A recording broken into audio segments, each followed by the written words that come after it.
Hey guys, welcome to carsick.my. Here we have the latest 7th generation Hyundai Elantra. The new Elantra was launched back in December 2020 and I bet you guys have been searching the internet for a local review of this car. Without further ado, let's take a closer look.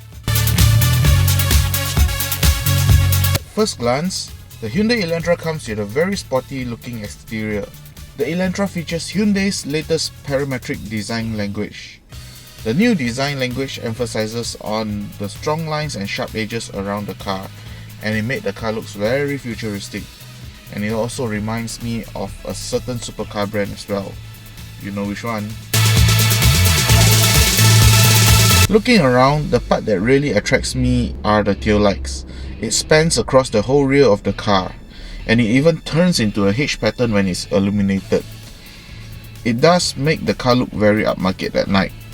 Speaking about illumination, the Elantra comes with full LED headlights and auto high beam, but Hyundai did not include the auto headlight leveling system, which is a shame.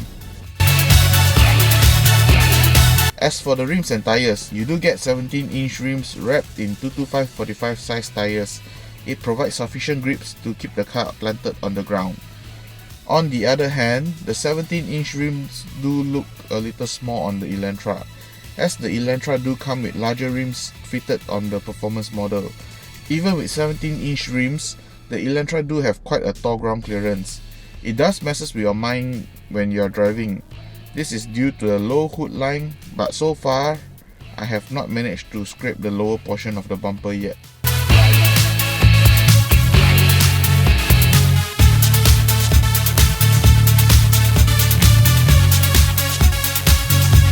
On the inside, you are greeted by a dashboard which looks like a cockpit, very driver focused.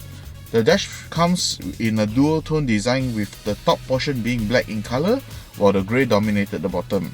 Piano black plastics also made its way onto the dashboard and the center console. Personally, I like how it looks, but the piano black plastics do attract fingerprints and scratches easily. And let's not forget about the dust particles that gathers on the piano black plastics after a while. With the mixture of different texture plastics, Hyundai actually created a rather premium looking dashboard overall. For me, the highlight of the dashboard in the Elantra is the availability of wireless Android Auto. I wasn't expecting to find this system in any locally available vehicles for the next 2 years, but surprise surprise, Hyundai Malaysia has brought it in with the latest Elantra, and it adds a lot of brownie points in my book.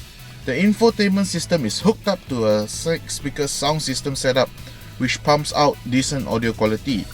This is partly thanks to the very silent interior found on the Elantra. On idling, you barely can even notice the engine is running, but on higher rev, you do hear the engine noise starts creeping in.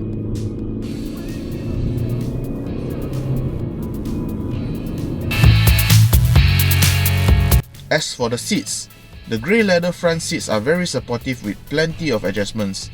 It helps the driver to get into a comfortable sitting position with ease. These seats comes with large side bolster to keep the driver in place during spirited driving. Furthermore, the seat cooling helps the driver to cool down under our hot and humid weather. Moving to the back, I did try out the rear seats as well. Personally, with the front seat set to my sitting position, I find the rear seats very comfortable place to be with plenty of legrooms and headroom. But on the flip side, the thigh support is a little lacking for the rear passengers.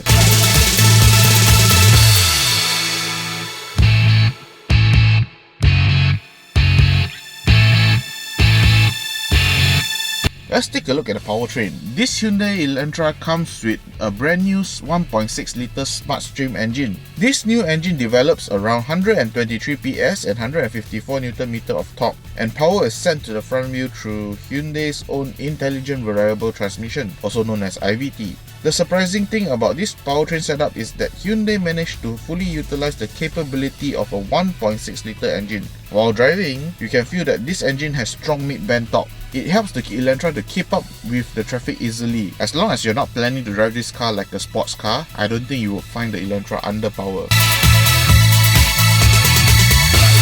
For one, I personally wasn't a fan of CVTs in general, but I was really surprised that Hyundai managed to iron out the flaws found on regular CVTs. On the acceleration, the IVT will react just like any regular automatic transmission.